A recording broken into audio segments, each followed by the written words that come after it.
Welcome to another smutty podcast. We have Tiffany. Hi, Tiffany. Hi. I I would love for you to introduce yourself.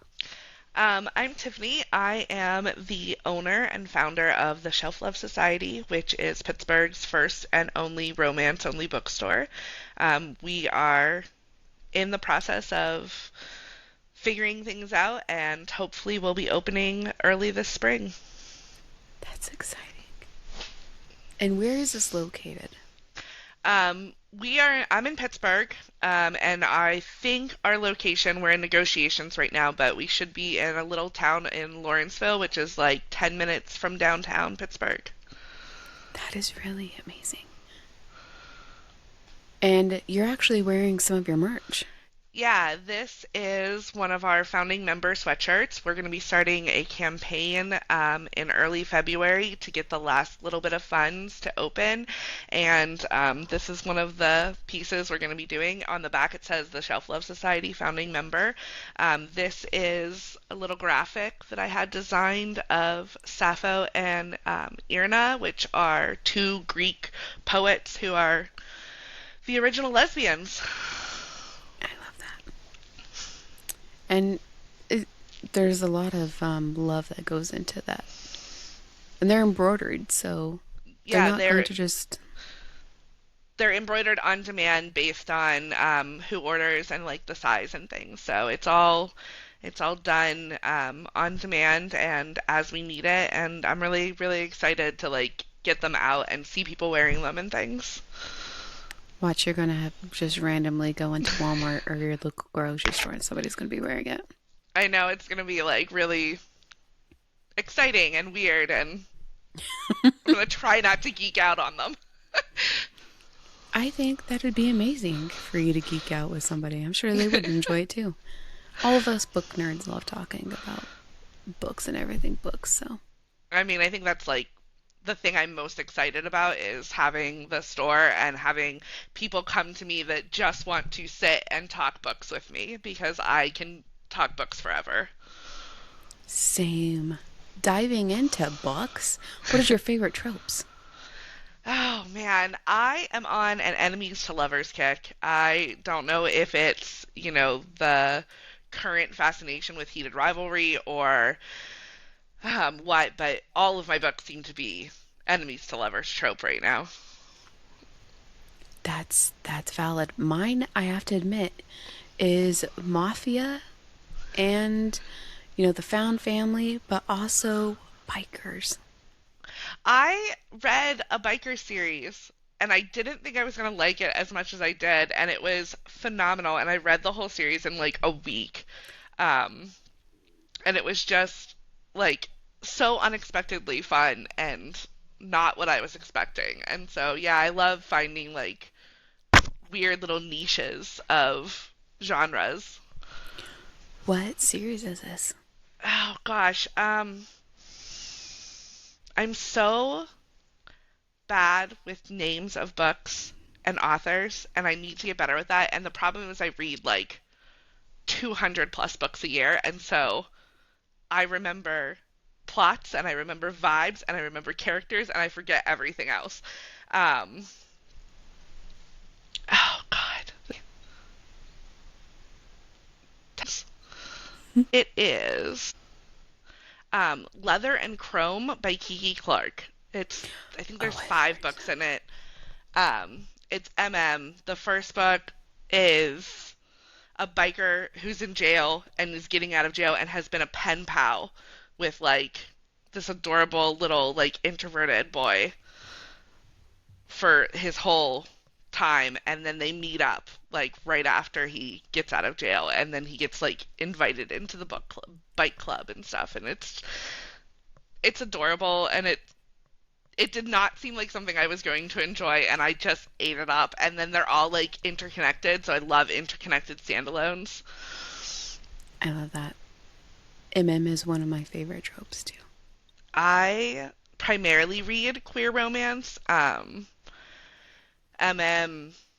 FF, non-binary, anything in between. I do read some straight fiction, but like I don't know. I don't know if it's because I'm queer. I don't know if it's because I can't explain it, but yeah, queer romance is my jam. It was actually like one of the primary pushes for the Shelf Love Society is because I have this like super strong belief that it shouldn't be difficult to find romance that speaks to you and romance that you want to read, and it is, and that pisses me off, and it just so I'm like determined to figure out how to make it easier to walk into a store and find the type of romance you want to read, whether that's bikers or mafia or MM or non-binary or asexual romance, because there is asexual romance and nobody thinks there is, and it's just, it should be really easy to find the type of romance that speaks to you and looks like you and that you want to read. Have you read My Pucking Crush? I have not. That is on my never-ending TBR. Um, so many hockey romance. That was a genre that like surprised me because I am not a hockey fan at all. It is so good. We just went It to is a hockey so game good. last night and they got into like a really good brawl. And I was like, yes! Well, and I live in Pittsburgh, and so like I don't know how much you know about Pittsburgh, but we are like sports.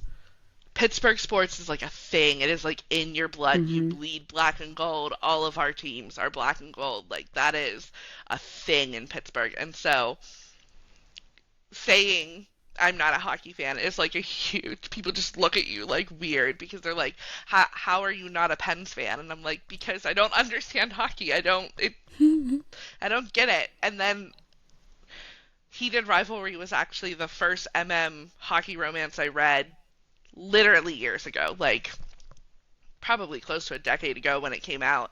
And I was just like, this is so good.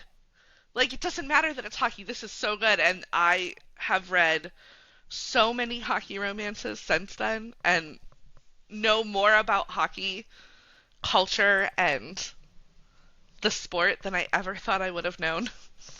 So, yeah, I Yeah. think it's, getting people into hobbies they didn't think of. Yeah. No,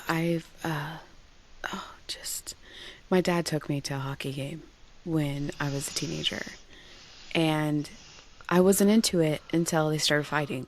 And I was like, and there's action. And my dad was like, now you like it. And then um, we just go to these hockey games. And last night, the helmets came off, gloves went off, hockey sticks were flying. And I was like, this is dope.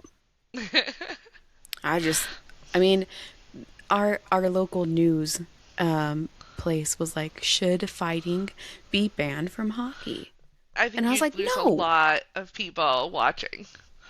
Yeah, like, do you understand that most people are here for the fighting? Right? If you take out the fighting, then it's just going to be a puck going across ice at this And point. it's so tiny and so hard to follow. And so, Well, and they go so fast. yeah, Like, they are pros on those skates. it's it's insane. I think that's one of the reasons like watching the sport doesn't do it as much for me because I like have such a hard time following along because they are so intense and yeah, so crazy. Good, good, good. Yeah. Oh, yes. Yesterday, um, I lost track of where the hockey was, the hockey puck was, because there was a fight going on, and I was like, okay, now where's the puck? But it was it was great. It was pretty epic. But yeah, hockey tropes in general, especially when it's MM. Um, you already know because you have it in your TBR. But my puck and crush is a bodyguard and a hockey player. Yeah. It was so good too. There was a there's a plot in there. There's a twist. All right. See, you're just like bumping it up the TBR here. I was completely thrown back with the twist, with the plot twist. I was like, that makes so much hotter. I don't know I why. I love reactions like that, so I'm sold. Gonna have to get it in there sooner. Well, I'm glad it could be of service to get my fucking crush up higher on the TBR. Like I've said numerous times, we need to find a vampire that will turn us so we can get through our TBR because I It's have so 700 books in my TBR. it is so sad to think of all the books I will not be able to read in my lifetime because there are too many. Uh huh. My friends and family keep joking of like, "Are you gonna read every book that's in your store?" And I was like, I wish that I could only put books in my store that I have personally read, but there are too many books that Mm-hmm. need love and need shelf space, and I want other people to read, and so Yeah, and you guys, like on threads, blew me away on that post. And now I have an astronomically amount more TBR books. oh, I'm never going to get through them. And you can't see, but this whole entire wall is books, and there's over 1,000 of them. oh my And gosh. I wish I could read every single one of these, but then I have, you know, ARC reads, and I have, oh, I know I have a few ARC reads sitting on my shelf right now, and I'm like, I just want to read you and get to you, but there's so many books. I think I'm reading three at the moment at the same time, which is insane. um, currently reading 6. Oh gosh, you've got me beat. And I was like, I need to get through these, like, quick. But life has a funny way of being like, hey, you need to slow down. Yeah, it You does. do too I much. had to take 6 weeks off of everything because I had back surgery, and so there was 6 weeks from end of October until the beginning of December where I just was down and couldn't do anything and was forced to take a break and slow down. So I totally get that. Oh my goodness, I'm so sorry. Are Yeah, you we're feeling doing better? so much better. Yeah, so much better. So we're doing good. We're getting back on track and everything's moving forward. But you really you have to take those breaks or your body makes you. Yeah. Isn't that great how that goes? Is you're like, I'm doing so great and I'm getting so much done, and then you overdo it, and your body's like, Yeah, yeah, you should have listened. right. It's funny. So, how can people follow your progress on your store opening? We are on Instagram and Threads and TikTok, all under the Shelf Love Society. We also have a website up with a place where you can put your email in and then get our newsletter when we get that going. And so, yeah, socials are the best place right now. Hopefully, in the next couple of weeks, we will be announcing location once that gets settled, grand opening date once that gets settled, and then we're going to have a campaign we're going to sell some personal merch to try and raise the last little bit of money that we need to finish off getting open and our doors open. So, That is really exciting.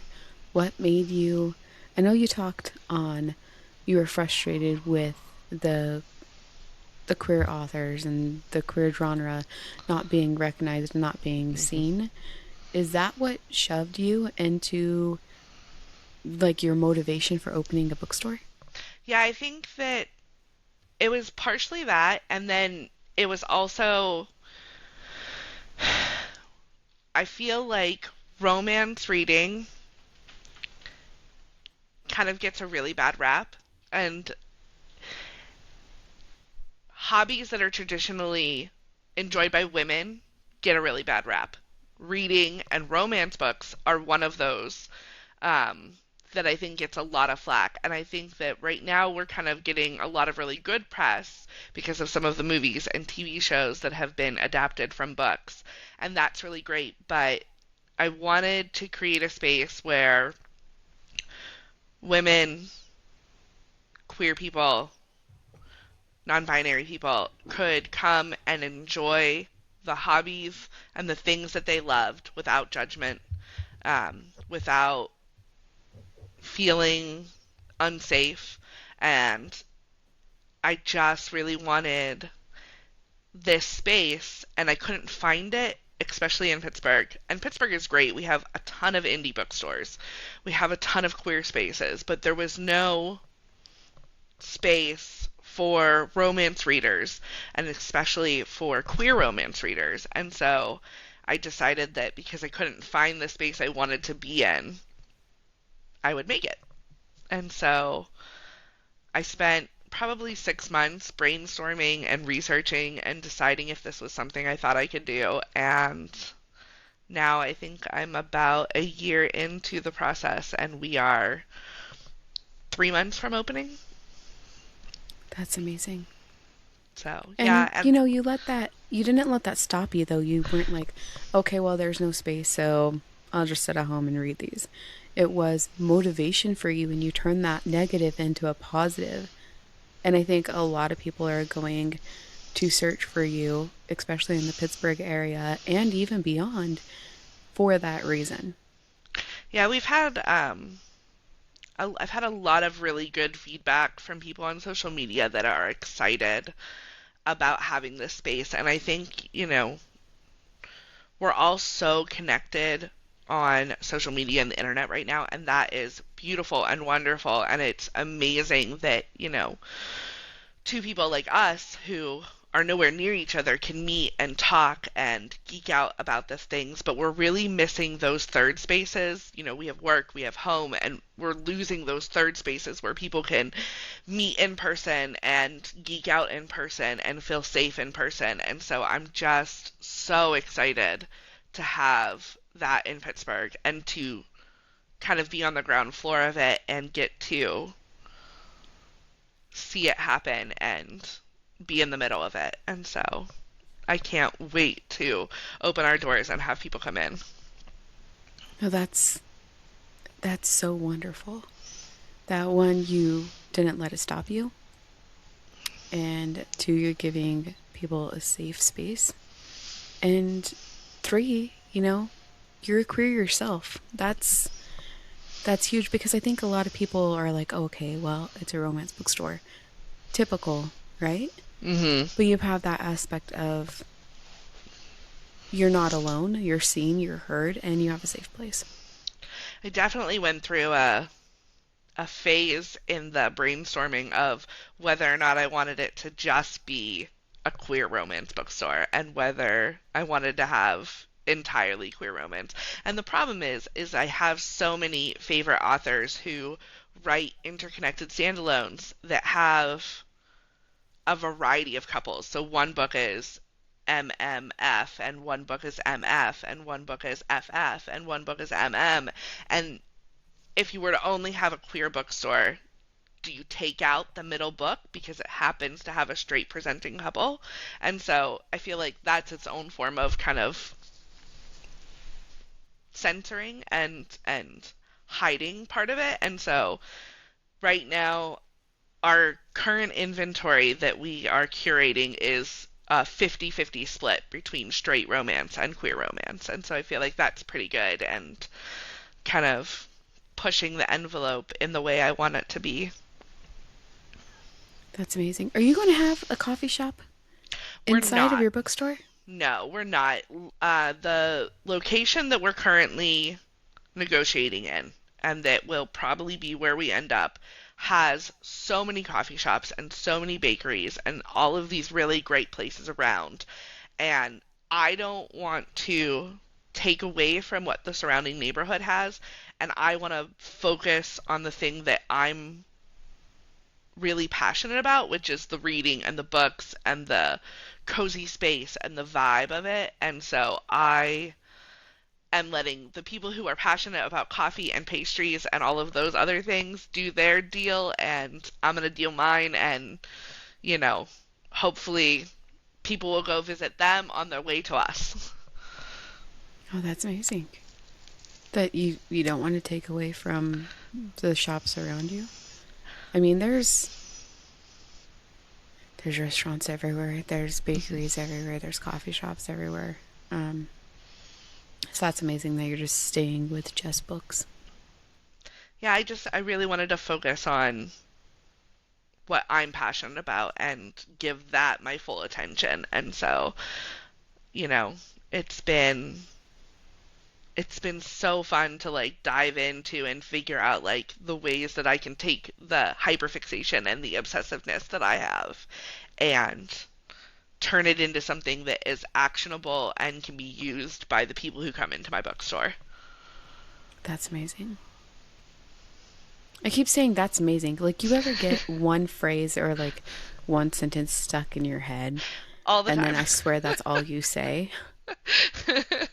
Like, I just caught on that I was saying that a lot. I'm like, you need to knock it off. But it is. It's fantastic that you're not letting social standards, or, like the norm keep you in a little box.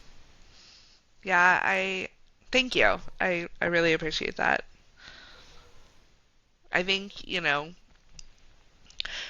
when people can figure out like how to apply the thing that makes them happy and stick to that, like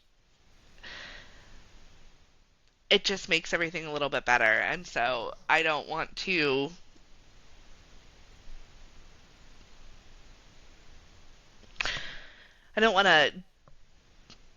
dilute that by trying to do too much or trying to stray away from my own authenticity.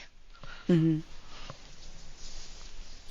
No, I think that, um, so many people get stuck on the negative mindset of society telling them what they can and cannot do, and they let it be the end all. Like, it's just, okay, well, there's nothing we can do because nobody offers it.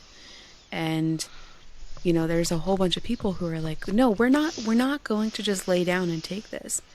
Like, we'll just create our own little area and make it into something that we want. Well, and I think it's like my partner is constantly telling me because there'll be days where I'll look at her and be like, I have no idea what I'm doing.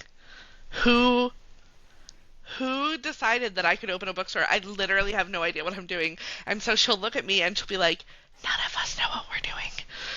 None of us do. And so I think like once you get past that like feeling like you are required to know what you're doing at all times and you decide that you're just going to do it instead of feeling like you know how to do it first. Um, I'm learning on the fly and I'm figuring it out as I go and it's not always going to be perfect, but that's okay. And so I just keep running that through my head every time I feel that imposter syndrome kind of creeping up of nobody knows what they're doing. And it's okay because none of us know what we're doing. I don't think enough people talk about imposter syndrome because authors struggle with it. Like, your most Yeah. favorite book, they struggled with, and they're like, "This is trash. I'm trash. This whole thing is should just go into a burn pit." And then it goes off, and people love it. But even the most, I shouldn't say all people are like that, but just about everybody I've talked to have said imposter syndrome is a bitch to deal with because it's in your head. Yeah. And Yeah, nobody, no. and your partner's right. We don't know what we're doing. It's literally flying off the seam of our pants and learning as we go. Because no matter what you do, life is a learning curve. Mhm. And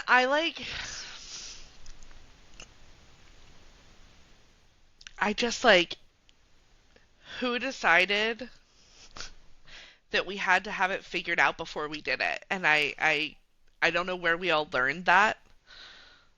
And now that I'm like experiencing it day to day and like trying to do this even though I don't know what I'm doing, um I'm like trying to figure out like am I teaching my kids this? At like when did we all learn this collectively that we needed to know what to do before we did it? And I just it's interesting that now that I'm in it, the wanting to combat it and kind of like overcome it in a bigger sense. I think society has taught us that. Like, you go into a job even when you have a high school and a college degree, right? A job requires you to know what you're doing prior to you getting in, and they don't want to waste their time training you. Right. But how are you supposed to learn how to do that and get experience unless somebody gives you a chance? Yeah, that's a great point. So I think it's just society, especially jobs that require you to be perfect and know everything prior. Well, I don't know what I'm doing and I'm doing it anyway, so. No, I love that that's not holding you back. Like, you're just going like boop. And I was going to have a question, but it's going to be a HIPAA violation. My whole podcast is a HIPAA violation, by the way. Just kidding, kind of. But especially if you're neurodivergent, then you get an idea and you just all steam ahead. You research it. You get obsessive about it. You can't stop thinking about it, and then you just do it. Yeah, it's that hyperfixation that just sucks you in. Down the rabbit holes. Yeah, Hmm. definitely. Yep. And a lot of people who are starting to open their own business, like, there's who taught any of us how to open our own business? It's you work for corporate, you go to jobs that are already established, and there you go. There's a job. Not, hey, this is how we can help you achieve your own goals and your own dreams. And here you go. You know what's been helpful for me is I just like don't know who I'm supposed to talk to do XYZ. I Google it and YouTube videos. I'm just like, listen, somebody else has already figured this out, I'm sure. Tell me what I'm supposed to do. And it's amazing how much you can learn with the internet at our fingertips just by being like, I'm gonna Google that and I'm gonna see what everybody else has done. And I've like connected with a bunch of other bookstores on Threads and just been like, so how are you handling author submissions to get indie authors in your bookstore? And just like we're like collectively all figuring that out together and nobody has the right answer and we're all kind of just figuring out what works for us. And I think that that is like such a cool thing and a cool time to live in where you can just be like, I don't know how to do that, but I'm sure someone else does and they can help me figure it out. Yeah.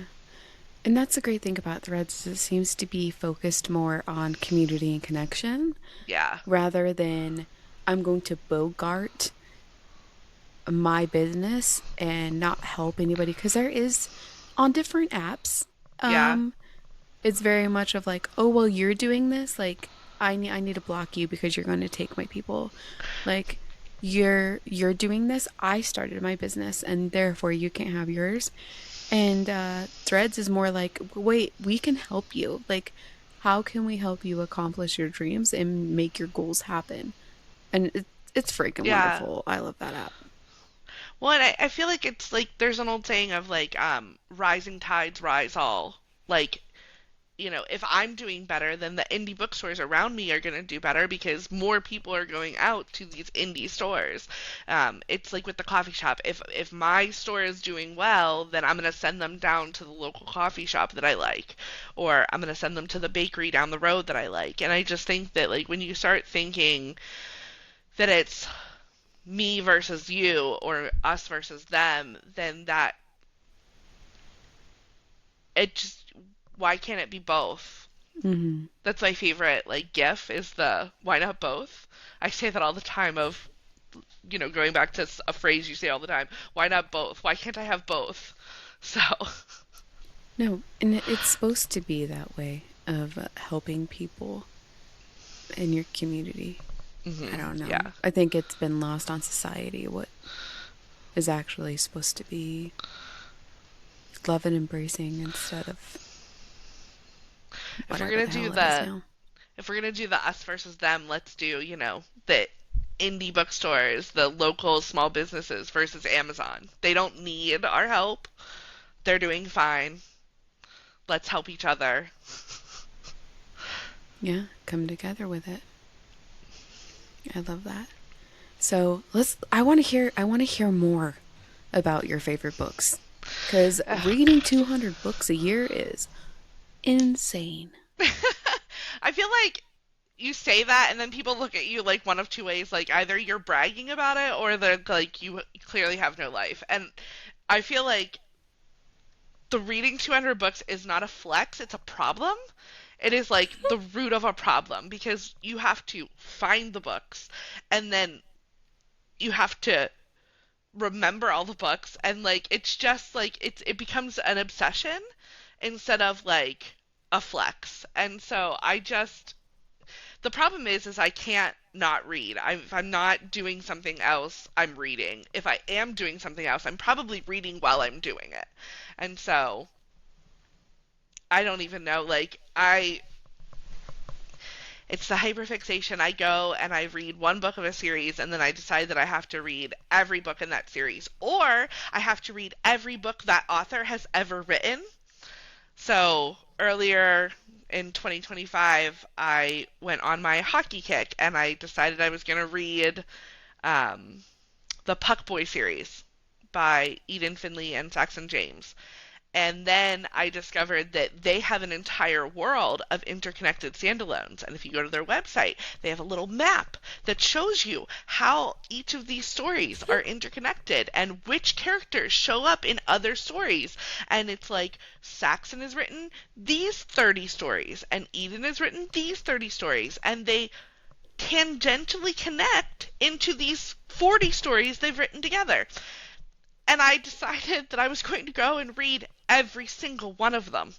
And so that ended up being like 90 different stories by these two authors, where in one sentence, in one book, there's like an offshoot name that connects to these other books because it's like this world that they've created. And so when the boy band character in the one book is talking about, oh yeah, I watched the hockey game that had the Puck Boy character from one of the books, and that's the only way they're connected. It's just this random like name drop, and it has nothing to do with one another, but I just eat that shit up and I'm like, I have to read all of them. And so Mafia,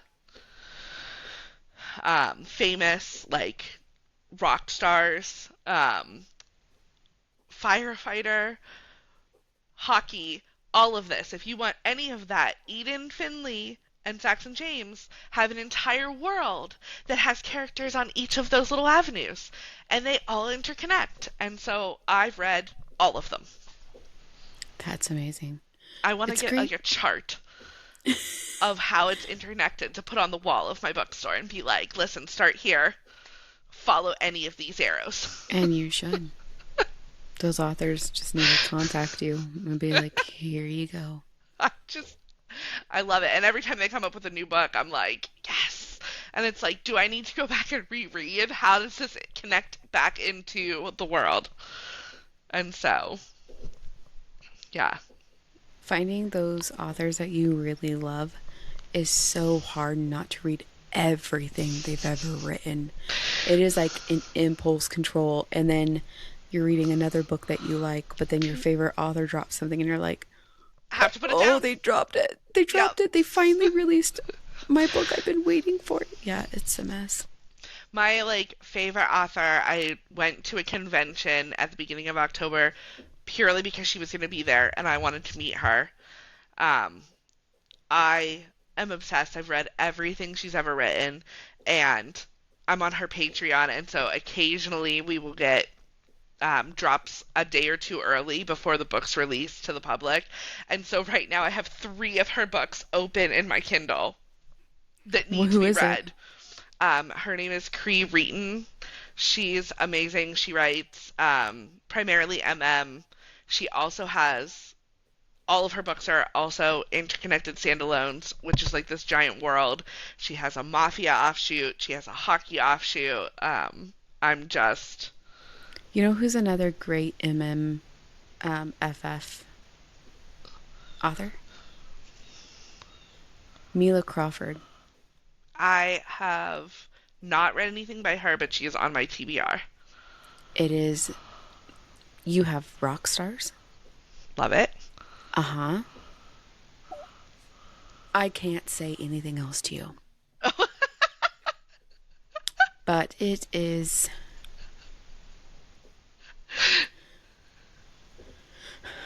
My husband was very, very lucky. I love that for him. He loved it too. Because he's like, oh, what are you reading? I'm like, oh, you don't want to know. I mean, but he does want to know, is the thing. No, he doesn't. He just reaps rewards. He doesn't. He's not into my books at all. Like last night, I was laughing, and he's like, "It is not that funny." I was like, "Hold on, let me read you the whole page, even though it's just a little clip it of what made me laugh." And he was like, "Okay, honey, I don't even know what you're talking about." And then I was explaining it to him, and I started laughing again, and he was like, "He knows she's a witch," and I was like, "He knows." I think my favorite thing is when I'm reading a book and it's like one of those emotionally devastating books, and I'm sobbing. And one of my partners will walk in and be like, "Are you okay?" And I'll be like, "It's the best book I've ever read." And like, as I'm sobbing and praising this book, and they're like, "It does not look like you are enjoying yourself right now." No, it is the most amazing fucked up shit we've ever read. Like, why are you writing that? How dare you rip our hearts out? But it is so good. 10/10 Yeah. recommend. What what Um, what books have you read in 2025 that devastated you? oh gosh, I have to. This is a thing. No, you're okay. I like.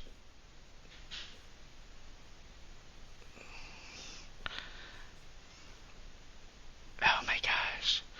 There are too many books. I read God of Fury, which I didn't think was going to be devastating. I also attempted, so my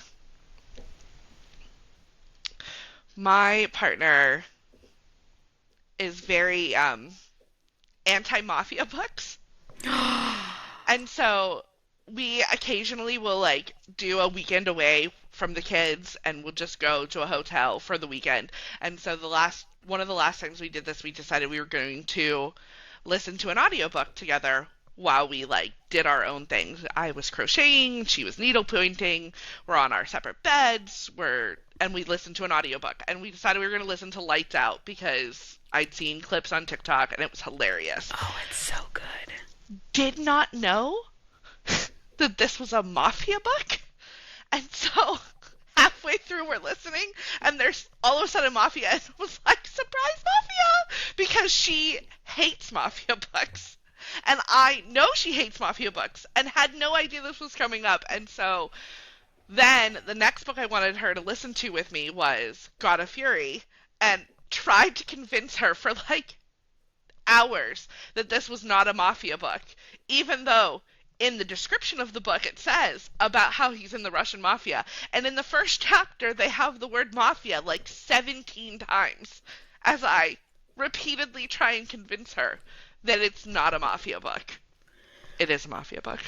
I honestly, oh my gosh, Lights Out. Listen, I read it, listened to it. I had listened to it first, right? Because I was at work. And we could listen to audiobooks while we worked. I cackled so hard on so much of it. Yes. Love Lights Out. It's hilarious. The banter's bantering. But how does your partner not like mafia? I think her reasoning is that it's like this easy out and this excuse to add in murder. And so she's like she just like to her it's like this like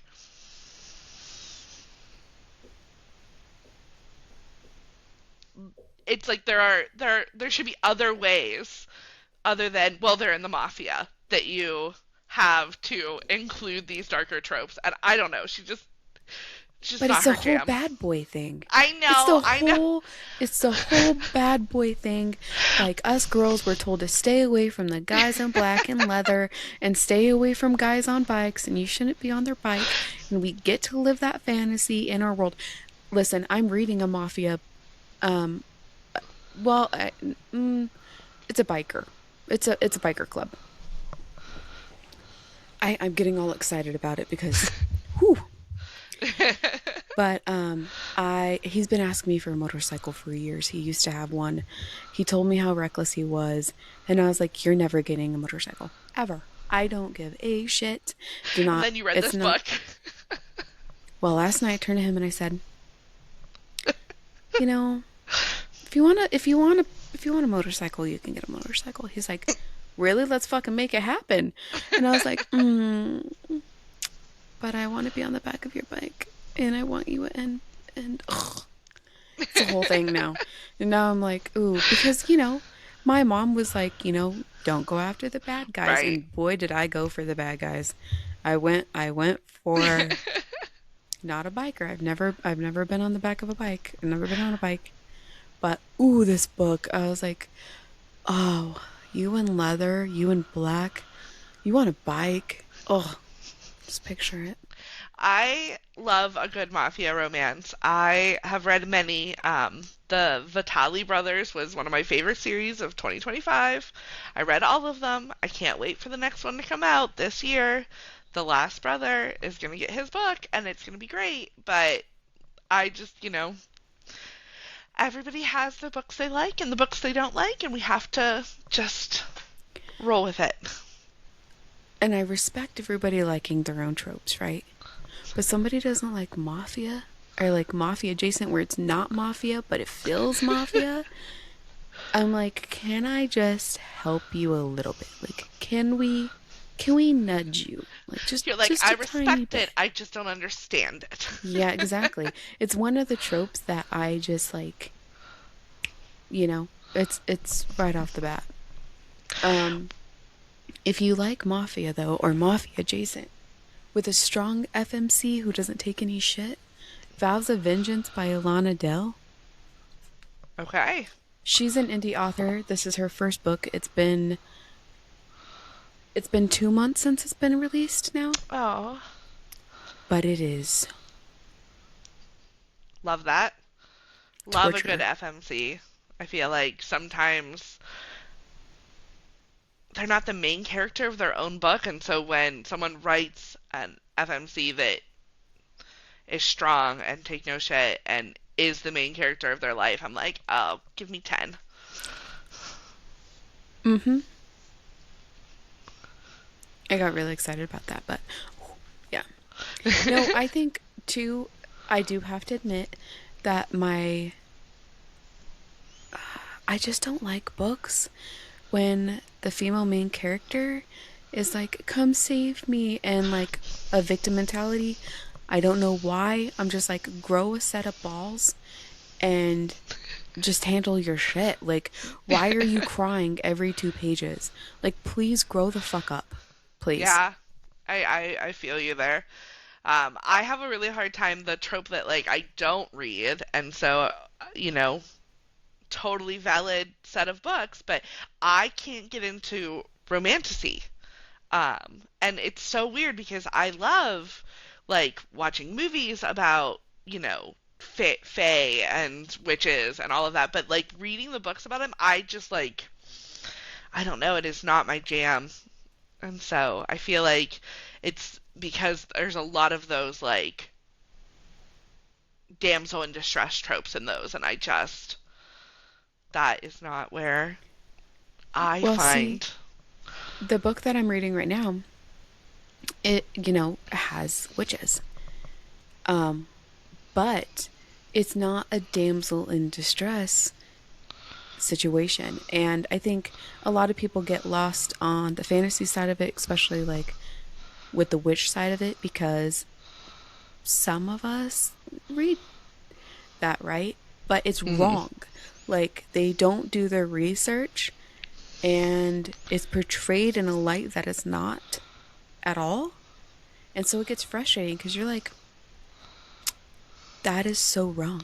Like, that is, where is this coming from? And granted, being an author, you have the right to go with whatever direction you want, do your Sure. writing however you want. There's a book for everybody, even if a book isn't for you. Go find a different author. Nobody's making you read it, DNF it, right? Mm-hmm. But it's just so, like, I think that's why a lot of people don't like fantasy books. There is Emily Rath is coming out with a book this year that is like romantasy adjacent. I think it's like it's more like urban fantasy, but it's a witch and a wraith and a human. And I'm really excited to see what she does with it because she tends to write really strong women and really strong characters that have their own voice. And the human of it is the female character, and then the other two are male, but it is from the blurb, it's she's saving the witch instead of the witch saving her. And so I like that we're kind of subverting that trope. And so I'm excited to read that book when it comes out. Well, I'm glad you're trying though to get into the fantasy side of it. I will give anything a try, and I used to never DNF a book because I felt like guilty and bad for the book, but there are too many books to read and not enough time to read them all to not Seriously. DNF something that's just not working for me. So, I used to never DNF a book. I used to be yeah, like, once you start it, you have to finish it. right. And then there was just one book that I was struggling so bad to get any of it. And I was like, I cannot do this. This is the most boring thing I've ever read in my life. Yeah, I have I have a book club with a couple friends of mine, and we all read a book and annotate it, and then we ship it off to the next girl, and they'll read it and annotate it in a different color, and that way you get to read your friend's thoughts while you're reading the book. That's And smart. it's so fun. It's so fun. One of the books we read was set in Nebraska, and so there was so many mentions of corn because Nebraska's full of corn. And so one of the girls got little tiny corn stickers and put a little corn sticker every time corn was mentioned.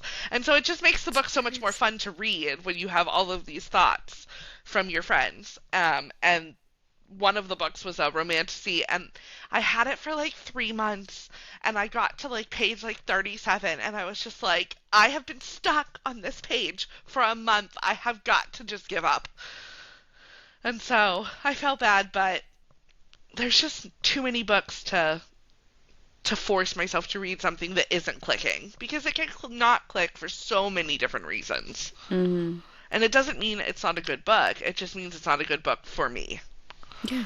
And there's nothing wrong with that. Like, Yeah, so many people like a certain book, and I'm like, that's fantastic for you. DNF'd it though. right. Well, and so many people like have different triggers and different things that, make them happy and make them sad. And so like it's so hard to be like this is the best book because it could be the best book for you and the worst book for someone else, and it's Mm-hmm. nothing to do with the author or the No. writing or the plot. It's just how does it interact with my life and my history and who I am. Right? How does your nervous system react to that book? Right. Mm-hmm. Um, I do have to give you props though. Like, that is a really smart idea. Um, Annotating it and then sending it to your friends. I get so much anxiety. Like, I've never been able to, on my personal books, like, or any books, um, highlight it It was because it gives me anxiety. I have never it wasn't until I was reading The Secret Life of Addie LaRue, and I was dating someone at the time, and he was really interested in like my thoughts on this book because I was so excited about it. And so I was like, okay, I will annotate this book because he was like, I'll read it if you annotate it. And so it was the first time I'd ever highlighted or wrote thoughts in the book. And the first time I did it, I was like, I feel like I've defaced the book. And but it was so fun to be able to share those thoughts. And like I love watching movies and TV shows with other people and talking about it and like sharing that. And so it was so fun to get to read my friends' thoughts on these books that I love and to share my thoughts on books I love, that like that kind of pushed me past the uncomfortableness of writing in the book for the first time. There's only one book I have ever defaced like that. And it was because I got so angry that he, she, his, and hers was mentioned so often, and I'm not joking, that I took the highlighter. I got so mad, and I was like, you know, pink is for she and her, blue is for he and his, Oh, I is yellow, and I went and I calculated. And I was like, holy shit.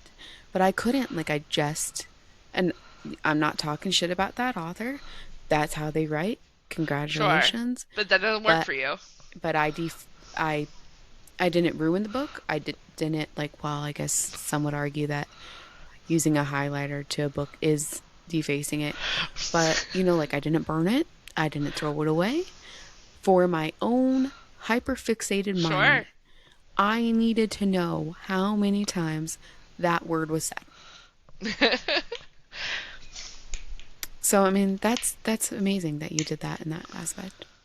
Well, and then that goes into the question, leads into the question of, are you a dog earer or a bookmark person? Bookmark all the way. I get so mad. Like I don't borrow or lend my books out anymore. Period. Like I had just bought a series and I was so excited. I was like, you know, the brand new series. I got the whole thing. My daughter was like, Mom, I want to read it. And I was like, well, I already read the first book. I was like, but if you drink or eat around this book, she was 19. And I was like, but if you spill anything on my book, I'm going to freak the hell out. I was like, and if you dog ear my book, I'm going to freak out. Do not bend my pages. She's like, okay. Well, I hadn't got my book back. And I was like, I went in her room. I was like, so how did you like it? Like, where are you at? Let's geek out. And I see it. And I was like, what the fuck? And she was like, what? And I was like, what the fuck is this? What the fuck is this? And she's like, so I was going to buy you another one, but I spilt my coffee on it. I was like, you what? I told you not to drink around it. And it wasn't a cheap series by any stretch. And I was livid. Absolutely livid. I'm one of those people that it's like, the more fucked up it is, the more well loved it is, clearly. And so, like, just those, I feel like every reader is one of two paths. It's either the book must remain pristine, or I'm going to love the hell out of this book until it's falling apart.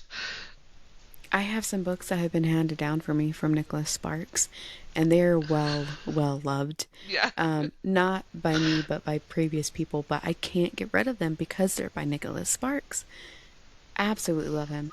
Um, but like breaking my spines in my books, especially my new ones. Why are you breaking my spines?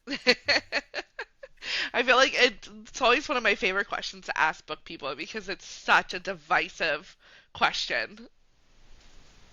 Oh yeah, there's some people who will go to war for that shit. Yeah.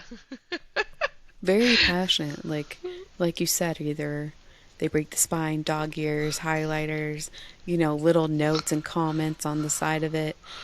I would, if I let somebody borrow my book and it came back that way, I think I would just terminate my friendship at that point. We're done. We're not friends anymore. We're so over One, I think the over a people book. who are rough on our books, like me, we need to be honest with our friends who are our pristine book owners and be like, listen, I know that you want me to read this book, but maybe I shouldn't borrow your coffee because I have a different philosophy. And so, like, we can maintain our friendships, but we have to keep the communication lines open on what we do to our books. Yeah. That just stressed me out, honestly. Just thinking about, like, Clearly, we will not be sharing books.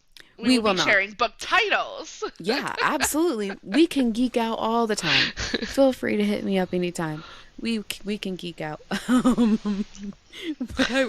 I would probably lose my mind. You had asked earlier of what book broke me. If you need a book that is gonna give you a good cry and kind of break your heart before like mending you back together, it's called What We Broke by Marley Valentine, and it is probably the most devastating book I've ever read. And it was gorgeous, and I sobbed the entire way through the entire book. I don't think I stopped crying the entire time. So, The thing that there was three books that broke me this year in 2025. The Last Letter by Rebecca Yarros. I am terrified of this book. I have not read it yet. I'm terrified. As you should be. It is I cried my heart out to that book, and I was absolutely devastated. And if Rebecca Yarros would have called me, I would have cursed her out. I would have cursed her name. I would have screamed at her. I was so livid. I I'm was so terrified. heartbroken. It's great. It's a great book. That's what everybody says. They're like, it's the best book, but it broke me. And Under Your Scars by Ariel and Anderson. I haven't read that one. It is soul crushing. I bawled and bawled until I cried myself to sleep. And my husband woke up and he was like, "So how was your book?" And I was like, and he's like, "I have to go to work." I was like, "You can't leave me like this." I was so I don't want I need a break on the mental anguish and the emotional turmoil for a while. But also, Vows of Ruin, book 2 of Vows of Vengeance, bawled, ugly cried, like I was soaked in tears. Oh. We were in a Discord call, and I looked at her and I was like, "You're an asshole." And she thought that was the best compliment ever. I And I say was that's like, like high praise in my world. Like, I literally was like, "I don't know if I can talk to you for a while. I need a break. Like, I'm I so need pissed off at you." 5 to 7 business days to recover mentally. Yeah, but those are the top 3 devastating books. I mean, in 2024, I would have said the Crave series by Tracy Wolff broke me. Yeah. I haven't read that one either. I'm gonna have to write all of these down. Add them You to the can TBR. hit my DMs anytime. Is there anything that you would like to add, Tiffany? um, Follow us on socials. That is the best way you can help the Shelf Love Society right now. And then come and visit us when you're in Pittsburgh. Whoop whoop, Pittsburgh in the house. I love that. Thank you so much, Tiffany, for Thank coming and you. talking about the Shelf Love. This was so fun. I'm thrilled I got to do it. Well, I appreciate you even wanting to come on. So, thank you. And it was nice getting to meet you. Yeah, you too. Bye. Bye-bye.